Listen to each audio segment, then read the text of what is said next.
जी अस्सलाम वालेकुम वरहमतुल्लाह। मैं मोहम्मद इश्तियाक, आप देख रहे हैं सज्जाद ऑफिशियल। उम्मीद करता हूं कि आप लोग खैरियत से होंगे। मैं भी अल्हम्दुलिल्लाह आपकी दुआओं से खैरियत से हूं। दोस्तों, ये जो आप स्क्रीन पर एक फ़ोटो देख रहे हैं, ये एक मौलाना है, ये आलिम दीन है और इनका नाम मौलाना सादिक है। ये दारुल नदवतुल उलमा लखनऊ से ये पढ़ कर के निकले हैं और संभल के रहने वाले हैं। दोस्तों, इनके बारे में बताया जाता है कि ये इंग्लिश के बहुत ही माहिर और काबिल उस्ताद रहे हैं और अपने बच्चों को, अपने तलबा को जो है बहुत ही क्या कहते हैं महारत हासिल करवा दिया करते थे। इंग्लिश में इतनी महारत थी इनको, और इन्होंने जो है नदवा में पढ़ाई की और नदवा में अव्वल पोजीशन हासिल की है, ये इनके बारे में बताया जा रहा है। और इन्होंने नदवा से फारिग हो कर के अपने ही शहर संभल में एक मदरसा है, मदरसा अंजुमन के नाम से, उस मदरसे में इन्होंने पढ़ाना शुरू किया। लेकिन उस दौरान जो है मदरसे के लोगों ने, जो मदरसे के मोहतमीम और सदर हजरात होते हैं, उन लोगों ने परेशान किया और इतना परेशान किया कि इन्होंने मदरसे को क्या कहते हैं रिज़ाइन किया। मदरसे से इस्तीफ़ा दे करके ये मस्जिद में चले गए और वहाँ पर इमामत शुरू की। लेकिन वहाँ पर भी नूर अला नूर हो गया कि जो मदरसे मस्जिद के सदर हजरात और मुतवल्ली हजरात थे, उन्होंने जो है इनको इतना टारगेट में लिया और इतना परेशान किया कि ये मस्जिद से भी हाथ धो बैठे और इमामत छोड़ करके इन्होंने पता क्या काम शुरू किया, इन्होंने रिक्शा चलाना शुरू किया। रिक्शा चलाते चलाते इनका बस नहीं हुआ और क्या कहते हैं, भाई एक आदमी पढ़ा लिखा इंसान वो रिक्शा कैसे चलाए, ये बताइए आप, तो रिक्शा कैसे चला सकता है। अब उन्होंने रिक्शा चलाना शुरू किया और वहाँ पर भी कामयाब नहीं हो पाए और फिर इतनी परेशानियाँ और घर के हालात ऐसे घर के हालात बदले कि 27 अगस्त 2022 को मुरादाबाद के रेलवे स्टेशन पर गए और इन्होंने जो है ये आत्महत्या यानी कि रेल के सामने जो है कूदे और अपनी ज़िंदगी से हाथ धो बैठे। मैं पूछना चाहता हूँ कि ये जो हालात हुए हैं ऐसे, इसका ज़िम्मेदार कौन है? इसका ज़िम्मेदार डायरेक्ट वो मदरसे का मोहतमीम है या मदरसे वो उस मस्जिद का सदर है, मुतवल्ली हजरात है, जिन्होंने क्या कहते हैं इस आलिम दीन को परेशान किया और इतना टारगेट किया कि इन्होंने क्या कहते हैं मदरसे और मस्जिद को रिज़ाइन किया, इस्तीफ़ा दिया और रिक्शा चलाने पर मजबूर हुए।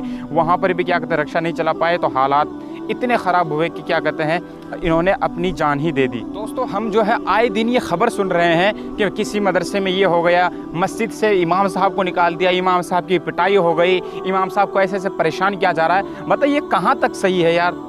आप लोग जो हैं बस ये चाहते हैं कि हम मस्जिद के सदर बन जाएं और मदरसे के मोहतमिम बन जाएं और जो असातिज़ा हैं उनको परेशान करेंगे। आपके परेशान करने की वजह से लोग जो है मदरसे में नहीं जा रहे हैं। जो उलमा हैं, हुफ़्फ़ाज़ हैं, वो मदरसे और मस्जिद से हट रहे हैं और इस हटने की वजह से जो लोग, दूसरे लोग हैं, जो अवाम है, वो अपने बच्चों को मदरसे में नहीं भेज रहे हैं। ये कह रहे हैं कि क्या मदरसे और मस्जिद में तो भाई तनख्वाहें नहीं है, लोग इज़्ज़त ही नहीं करते, तो हम अपने बच्चों को मदरसे और मस्जिद में क्यों भेजें?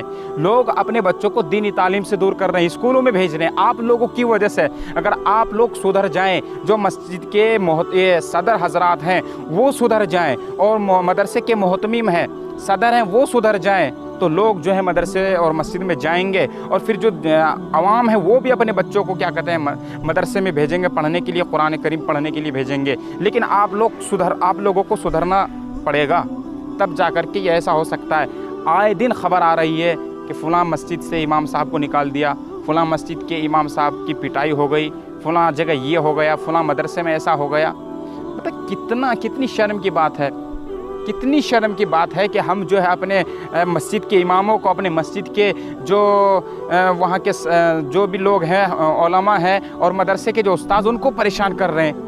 उनको खाली परेशान करने में, बीवी से कोई झगड़ा हो गया तो उसका गुस्सा आकर के क्या कहते हैं इमाम साहब पर और मदरसे के असातिज़ा पर निकालेंगे।